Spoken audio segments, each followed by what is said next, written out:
Assalamualaikum warahmatullahi wabarakatuh. Bertemu lagi pada video pembelajaran terkait dengan mata kuliah pengantar akuntansi ya, teman-teman.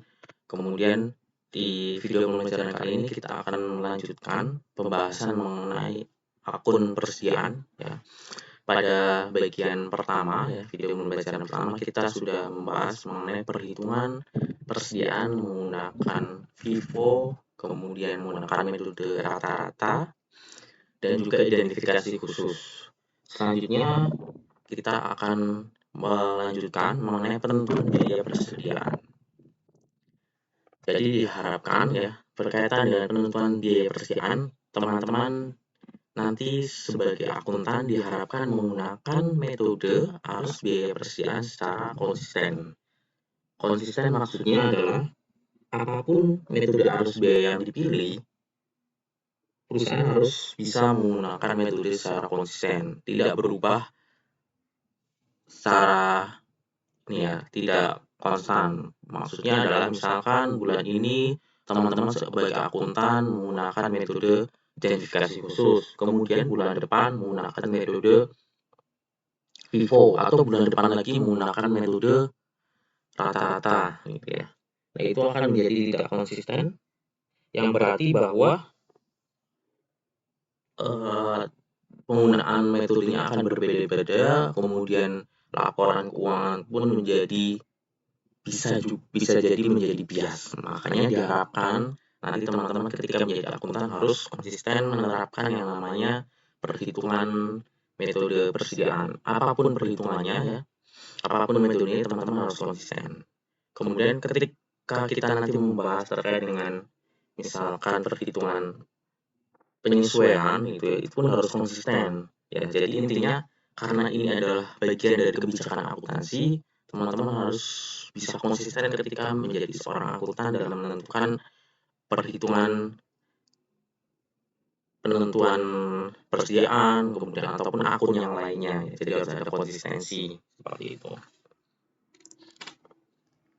Meskipun penggunaan ya ini ya, jadi meskipun penggunaan konsisten lebih disukai, tetapi ya ada tetapinya bahwa nanti perusahaan diperbolehkan gitu ya, diperbolehkan mengubah perhitungan biaya persediaannya. Jadi tidak harus teman-teman harus konsisten selama 10 tahun, tetapi teman-teman harus bisa memberikan alasan ketika nanti terjadi perubahan ya, ketika terjadi perubahan metode seperti itu.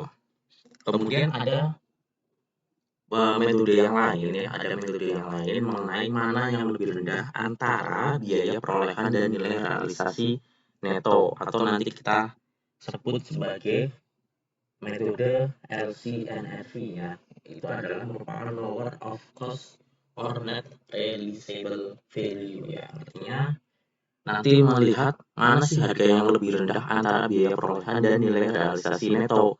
Mana yang paling rendah, itulah yang akan diambil sebagai metode perhitungan persediaannya. Seperti itu ya teman-teman. Kita lihat contohnya ya biar lebih enak dipahami seperti itu. Ya, ketika nilai persediaan ya lebih rendah daripada biayanya, maka perusahaan harus menurunkan nilai persediaannya ke nilai realisasi netonya pada periode di mana penurunan harga terjadi. Jadi, nilai realisasi neto mengacu pada jumlah neto yang diharapkan di realisasi perusahaan dari penjualan persediaan. Jadi secara khusus merupakan estimasi harga jual situasi bisnis yang normal dikurangi estimasi biaya untuk menyelesaikan atau menjual. Ilustrasinya ya, ini ada GoTV memproduksi barang dagangan dengan biaya dan nilai realisasi neto sebagai berikut. Yang pertama biayanya ya, ini jangan dilihat dulu ya. Ada perbandingan biaya dan juga nilai realisasi neto dari masing-masing produksi barang ya, dari TV sampai dengan DVD. Kemudian yang diambil yang mana antara biaya dan nilai realisasi neto? Yang diambil adalah tadi mana yang lebih rendah. Ketika lebih rendah nilai realisasi neto ya, ini antara ini ya 55 dan 60, yang lebih rendah nilai realisasi neto, maka teman-teman sebagai akuntan akan mengambil yang nilai realisasi rendah. Sebaliknya ketika ternyata yang lebih rendah adalah biaya ya, ini dalam radio satelit produksinya, maka yang diambil adalah biayanya. Jadi mana yang lebih rendah, itu saja kuncinya yang akan diambil sebagai penentuan biaya persediaan, seperti itu. Gampang ya teman-teman ya, masih gampang. Ini terkait dengan LCNRV. Jadi LCNRV merupakan penerapan biaya persediaan untuk jenis persediaan di mana mereka tidak menggunakan, jelas ya, tidak menggunakan metode identifikasi khusus, tidak menggunakan metode FIFO atau biaya rata-rata. Oke, ketika sudah memahami metode penentuan biaya persediaan, bagaimana sih ketika kelak teman-teman menemukan kesalahan catatan atau penentuan biaya persediaan? Dampaknya apa? Kita akan lihat ya. Kemudian sebab umumnya apa dulu sih? Adanya yang diidentifikasi secara umum ketika teman-teman salah membuat perhitungan penentuan biaya persediaan, biasanya terjadi karena apa? Karena kegagalan dalam menghitung atau menentukan harga persediaan secara tepat. Jadi ada kegagalan dalam menentukan harga persediaan. Jadi perhitungan teman-teman salah, gitu ya. Bisa penjumlahan ataupun pengurangan. Kemudian perusahaan tidak secara tepat mengakui transfer hak atas barang yang sedang dalam perjalanan. Ini ya, berkaitan dan pengakuan kepemilikan. Jadi bisa jadi teman-teman miss, ternyata ada kesalahan pengakuan kepemilikan barang, khususnya dalam perjalanan atau barang konsinyasi, bisa jadi tercampur gitu ya.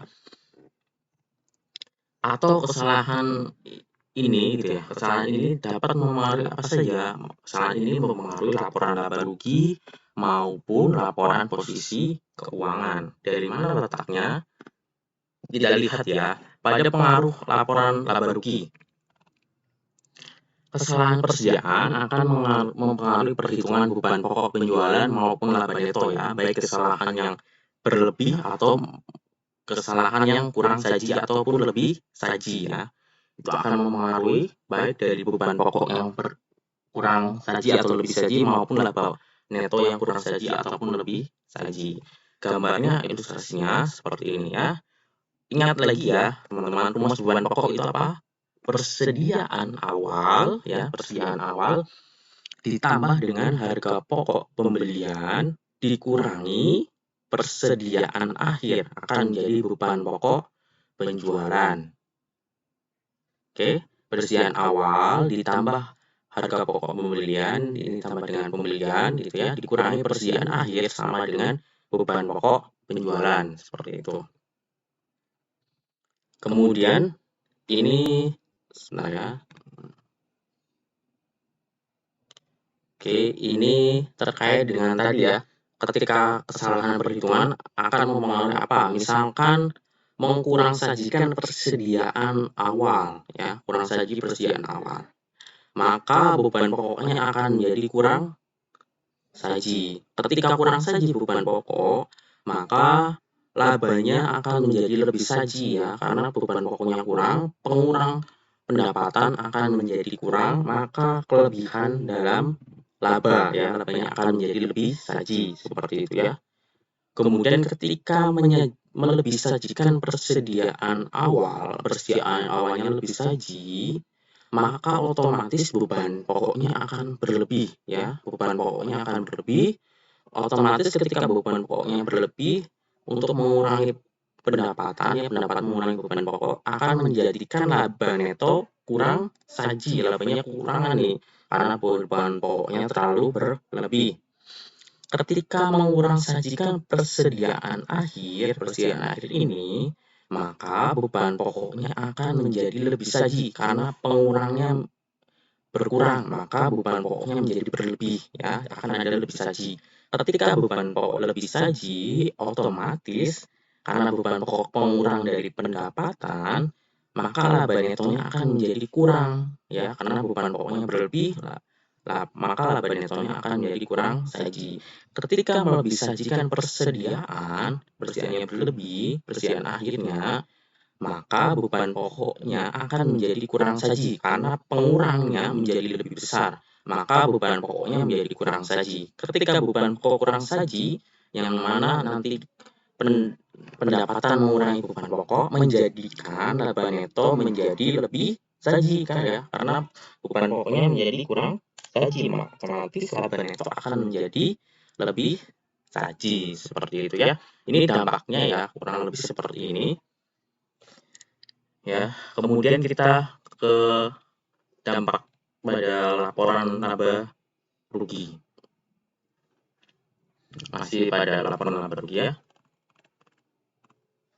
Oke, yang selanjutnya, kesalahan persediaan akan mempengaruhi perhitungan beban pokok penjualan maupun laba neto di dua periode ya. Jadi kayak terakumulasi lah, periode sebelumnya salah, periode sekarang pun akan salah. Kesalahan periode dalam ini ya, persediaan akhir periode berjalan akan memiliki pengaruh terbalik terhadap laba neto periode akuntansi berikutnya. Meskipun selama 2 tahun total laba neto tepat karena kesalahan saling menutupi satu sama lain, tetapi ketepatan persediaan akhir tergantung sepenuhnya pada akurasi pengambilan dan penentuan biaya persediaan. Kita lihat ya, kenapa sama gitu ya. Ya, nanti akan ada selisih ya. Ini tidak benar, misalkan ya, ada kekurangan laba neto, kemudian ada kelebihan beban pokok, karena yang benar harusnya 45. Kemudian periode selanjutnya, tetap ya, akan ada, jadinya adalah akan terjadi kekurangan beban pokok, karena saling menutupi dalam arti, nanti, ya, di sini, ya, misalkan ini 12.000 ya, persediaan akhirnya akan masuk sini, ya, sini, kemudian yang tadinya persediaan akhir di tahun sebelumnya adalah menjadi pengurang, di tahun selanjutnya itu akan menjadi apa nih? Penambah ya, akan menjadi penambah, otomatis nanti akan kesalahannya akan ditiadakan ya, karena gabungan dua periode yang sebelumnya adalah mengurang, maka beban pokok menjadi kelebihan 3.000, periode selanjutnya akan menambah. Jadi akan ada kekurangan 3.000 ya di beban pokoknya. Jadi di beban pokok tahun sebelumnya berlebih 3.000, tahun selanjutnya kurang saji sebesar 3.000. Nah, makanya akan menjadi tertutupi terkait dengan kesalahan persediaan seperti itu ya. Akan tetapi sebenarnya ini hasilnya pun akan tidak tepat sebenarnya ya, hasilnya pun akan tidak tepat walaupun sebenarnya saling menutupi. Tapi dua periode ini labanya akan menjadi tidak mencerminkan keadaan yang sebenarnya ya, harusnya tidak seperti yang tercantum, harusnya ada kekurangan di periode sebelumnya ya, labanya menjadi kurang dan adanya kelebihan laba di tahun sekarang atau tahun 2014-nya ya, seperti itu. Oke, gitu ya. Jadi ada hubungannya dan saling menutupi karena sebelumnya berlebih dan sekarang menjadi kurang seperti itu. Kemudian pengaruh terhadap laporan posisi keuangan ya. Pengaruhnya sekarang terhadap posisi keuangan, pengaruhnya apa sih? Oke, pengaruh kesalahan persediaan akhir terhadap laporan posisi keuangan menggunakan persamaan dasar akuntansi. Kita lihat ya. Ini masih sama rumusnya ya. Kita tetap berdasarkan rumus beban pokok penjualan. Persediaan awal ditambah harga pokok pembelian dikurangi persediaan akhir sama dengan beban pokok penjualan ya. Kita lihat ya. Harga pokok pembelian dari mana ya? Ya, tadi ya, persediaan awal ini ya, ditambah beban pokok pembelian ya. Oke, ini ya, kesalahan persediaan akhir. Karena ada kesalahan persediaan akhir yang lebih saji, misalkan persediaan akhir lebih saji, maka asetnya akan menjadi lebih saji. Otomatis ya, ketika persediaan lebih saji, aset akan menjadi lebih saji karena persediaan bagian dari aset ya. Turunan dari aset adalah persediaan. Ketika persediaan kurang saji, otomatis asetnya menjadi kurang saji. Pengaruhnya apalagi kalau ekuitas tidak berpengaruh karena tidak berhubungan dengan persediaan, tapi ketika berhubungan dengan ekuitas atau modal akan menjadi lebih saji, ya akan menjadi lebih saji karena labanya menjadi lebih saji seperti itu ya.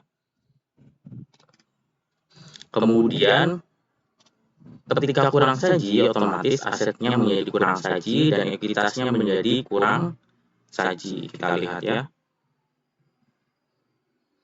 Oke, ini tidak ada ya, ternyata tidak ada contohnya. Kita langsung ke basis LCNFV ya. Ini ya, mana yang lebih rendah dari biaya, apakah biaya perolehan ataupun nilai realisasi neto ya, LCNFV. Kesalahan persediaannya bagaimana sih? Ini nanti kalian kerjakan ya. Sesuai dengan slide yang saya share di kuliah, silahkan nanti dicoba kerjakan, di mana Tracy Company menjual 3 jenis kompor rumah yang berbeda, gas, kayu, dan pelet. Biaya dan nilai realisasi neto dari persediaan kompornya adalah sebagai berikut. Dia perbandingannya. Berarti biaya perolehannya berapa coba? Ya, kalian teman-teman lihat mana yang lebih rendah. Gas ya, biayanya 84 dan 79. Maka yang diambil berapa? 84? Bukan ya, 79 ya, karena yang lebih rendah adalah 79. Kayu 250 dan 280. Mana yang lebih rendah? Adalah nilai biaya, berarti yang diambil 250. Kalau pelet mana yang lebih rendah? Nilai realisasi neto, berarti yang diambil adalah ini. Berarti nanti penjumlahnya adalah 79 ditambah 250 ditambah 101. Maka hasilnya adalah 430. Seperti itu ya. Jadi penjumlahan dari nilai-nilai yang lebih rendah antara gas, kayu, dan pelet. Seperti itu. Kemudian kesalahannya bagaimana sih? Kita lihat ya. Ternyata Visual Company melebihi sajikan persediaan akhir 2013 sebesar 22.000. Tentukan dampak yang diakibatkan kesalahan ini terhadap persediaan akhir, beban pokok penjualan, dan ekuitas pada tahun 2013 dan tahun 2014. Oke, persediaan akhirnya ya. Tahun 2013 menjadi apa? Menjadi lebih saji. Maka ketika persediaan menjadi lebih saji, persediaan akhir menjadi lebih saji, maka beban pokok menjadi kurang saji dan ekuitas menjadi lebih saji. Kemudian tahun 2014 yang berpengaruh adalah beban pokoknya menjadi lebih saji 22.000. Nah, ini akan saling menutupi di dua periode tersebut ya. Kemudian kita bicara berkaitan dengan penyajiannya. Nah, nilai realisasi neto persediaan diklasifikasikan sebagai aset lancar. Ketika di laporan laba rugi ya sebagai pengurang ya, beban pokok penjualan dikurangkan dari penjualan sebagai pengurang untuk menghasilkan laba neto. Seharusnya juga terdapat pengungkapan tentang klasifikasi utama persediaan, basis akuntansi, yaitu biaya atau nilai realisasi neto mana yang lebih rendah, dan juga metode biayanya. Pengungkapan ini nanti ditampilkan dalam kebijakan akuntansi ya, di dalam catatan atas laporan keuangan ya. Analisis ya, ketika kita melihat manajemen persediaan akan menjadi pedang bermata dua, yaitu apa? Ketika teman-teman sebagai akuntan di perusahaan atau nanti pemilik perusahaan melihat ada tingkat persediaan yang tinggi, maka akan menyebabkan apa? Ketika persediaan menumpuk ya, akan menyebabkan apa? Biaya penyimpanan yang tinggi, yaitu ada investasi, ada penyimpanannya, ada asuransinya. Kemudian ketika keusangannya tinggi ya, persediaannya menumpuk, kemudian banyak yang rusak atau banyak yang ini ada kerusakan atau banyak yang sudah kadaluarsa ya, sudah tidak bisa digunakan kembali. Nah, ini resikonya seperti ini ketika tingkat persediaan tinggi. Atau ketika tingkat persediaan rendah, maka suatu perusahaan akan mengakibatkan apa? Kehabisan stok atau kehilangan penjualan ya. Misalkan ada pembeli mau beli 1.000 unit, ternyata perusahaan cuma punya 500. Nah, makanya diperlukan manajemen persediaan yang tepat agar kedua hal ini dapat ditanggulangi. Caranya bagaimana? Kita teman-teman bisa lihat ya, kita bisa lihat dari perputaran persediaannya. Dalam rangka apa perputaran persediaan? Dalam rangka untuk mengukur berapa kali sih rata-rata persediaan terjual selama periode tersebut ya, berapa kali sih misalkan dalam sebulan ternyata rata-rata persediaan barang A terjual 50, berarti otomatis harus ada persediaan misalnya minimal 50 setiap bulan, seperti itu. Rumusnya bagaimana sih kita menghitung perputaran persediaan ya? Ini ya rumusnya ya teman-teman. Beban pokok penjualan dibagi dengan rata-rata persediaan, yaitu jumlah hari persediaan. Ya, mengukur rata-rata jumlah persediaan yang dimiliki. Ya, ketika menghitung jumlah hari persediaan, maka rumusnya adalah jumlah hari dalam setahun 365 hari dibagi dengan perputaran persediaannya. Oke, kita lihat ya contohnya. Esprit Holding ya melaporkan persediaan awal sebesar 3.170 juta pada laporan tahunan terakhir. Persediaan akhir 2.997 juta. Dan beban pokok penjualan untuk tahun yang berakhir pada saat itu sebesar 16.523 juta. Kemudian bagaimana menghitung rumus perputaran persediaannya? Kita lihat ya, tadi rumusnya. Beban pokok penjualan dibagi dengan rata-rata persediaan. Rata-rata persediaan berarti persediaan awal ditambah persediaan akhir dibagi 2 ya. Persediaan awal ditambah persediaan akhir dibagi 2. Maka beban pokok dibagi rata-rata persediaan, maka perputaran persediaannya ada 5,4 kali. Artinya apa ya? Ketika kita bagi menjadi hari ya 365, ada sekitar 68 hari. Hal tersebut merupakan waktu perkiraan toko yang diperlukan untuk menjual persediaannya setelah sampai toko. Jadi ketika ini estimasi 68 hari, berarti ketika perusahaan membeli barang A, melakukan pembelian, berarti kurang lebih 68 hari, perlu kurang lebih 68 hari untuk terjual. Berarti setelah 68 hari, perusahaan harus memiliki persediaan baru ya, agar tidak mengalami kekosongan persediaan, seperti itu ya. Oke, akuntansi pada organisasi ini ya. Banyak seiring dengan perkembangan teknologi, banyak perusahaan yang sudah menggunakan kode batang atau barcode ya. Kalau teman-teman tahu, kalau membeli barang akan ada barcode-nya. Nah, itu tujuannya untuk melakukan pengecekan pengendalian atas persediaan. Jadi, mereka atau perusahaan akan tahu jumlah persediaan yang berkurang secara real time itu berapa, gitu ya. Ini juga untuk melacak pengiriman dari pemasok ke pusat distribusi ke toko, ya. Ya, banyak perusahaan juga telah mengantisipasi retur lebih cepat dan pemrosesan garansi dengan menggunakan RFID ya, barcode ya. Teknologi ini yang membantu manajer dalam upayanya untuk memastikan bahwa toko mereka memiliki jenis persediaan yang tepat, dalam jumlah yang tepat, dan dalam tempat yang tepat.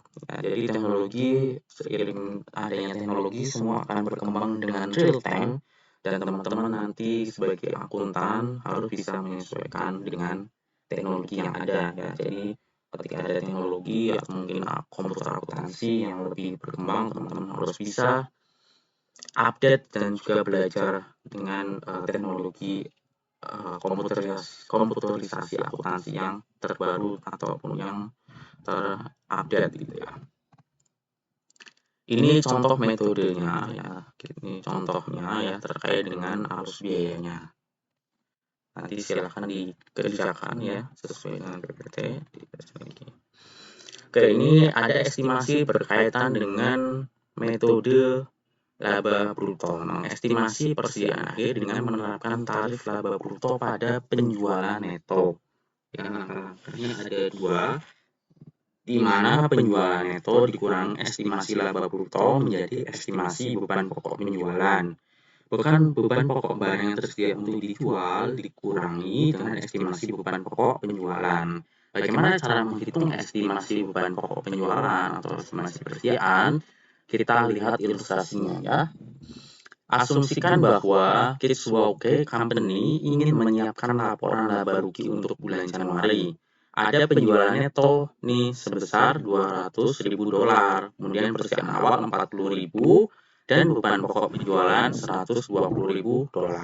Pada tahun sebelumnya, perusahaan merealisasi tarif laba bruto sebesar 30%. Hitunglah estimasi biaya persediaan pada tanggal 31 Januari berdasarkan metode laba bruto. Bagaimana caranya? Kita lihat ya. Penjualan neto dikurangi estimasi laba bruto ya. Laba bruto sudah diketahui, berarti estimasi beban pokok berapa? 140.000.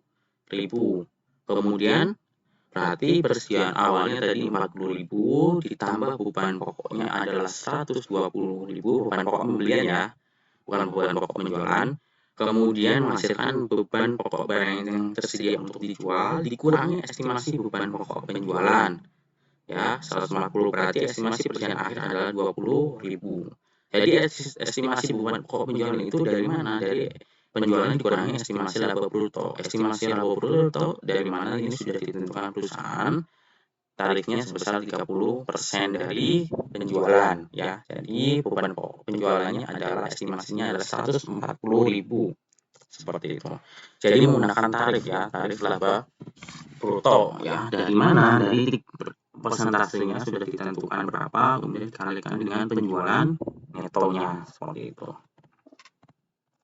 Kemudian ada metode persediaan eceran ya. Sebentar.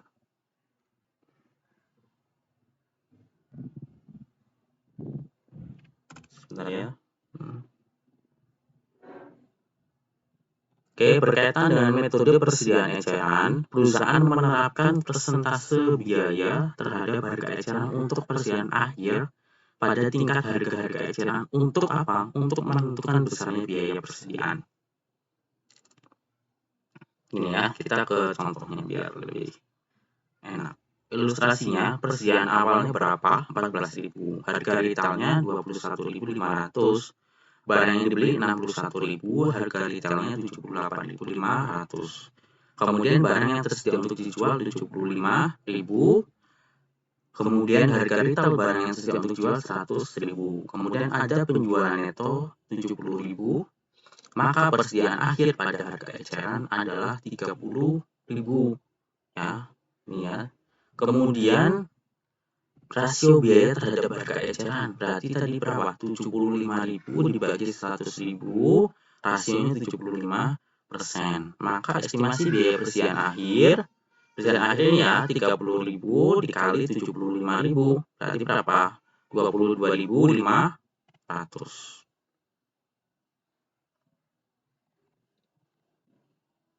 Kemudian ada metode persediaan LIFO ya, ini yang sudah pernah dibahas, di mana tidak diperbolehkan lagi menggunakan LIFO.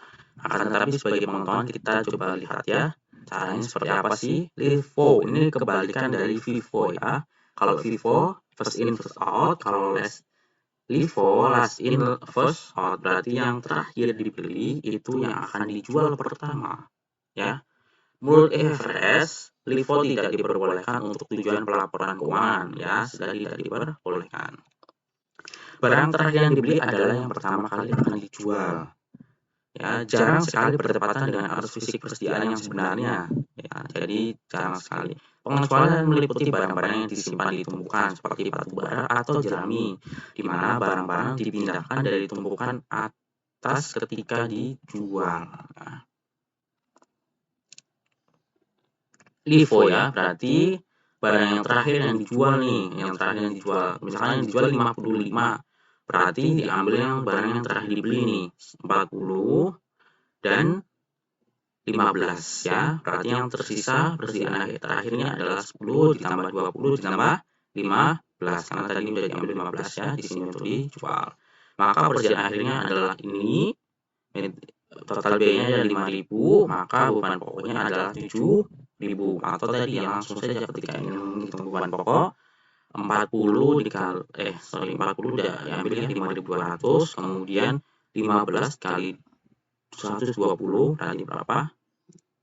jumlahnya berarti sekitar 1.800 ya, sekitar 1.800, maka hasilnya sama, itu 7.000. Ya, ini ya, sama ya, 1.800 tambah 5.200. Oke, ini ya, 7.000 ya, 15 kali 120, 1.800, hasilnya adalah 7.000. Ini ada perspektif lain terkait dengan poin-poin penting dalam IFRS dan GAAP ya. Persyaratan akuntansi untuk pelaporan persediaan lebih banyak berbasis prinsipnya menurut IFRS. Maksudnya GAAP memberikan lebih banyak pedoman terperinci dalam akuntansi persediaan. Oke. Ini nanti silakan ya teman-teman bisa dibaca kembali di PowerPoint-nya terkait dengan poin-poin penting dalam perspektif IFRS dan GAAP mengenai persediaan ya. Oke, begitu saja dari saya. Sekian ya untuk video pembelajaran berkaitan dengan materi pengantar akuntansi di chapter 6 mengenai persediaan. Insyaallah nanti akan ada video berkaitan dengan contoh contoh tugas dan juga pembahasan kuisnya. Sekian ya dari saya, kita tutup dengan bacaan hamdalah bersama-sama alhamdulillahirabbil alamin. Sekian dari saya, wassalamualaikum warahmatullahi wabarakatuh.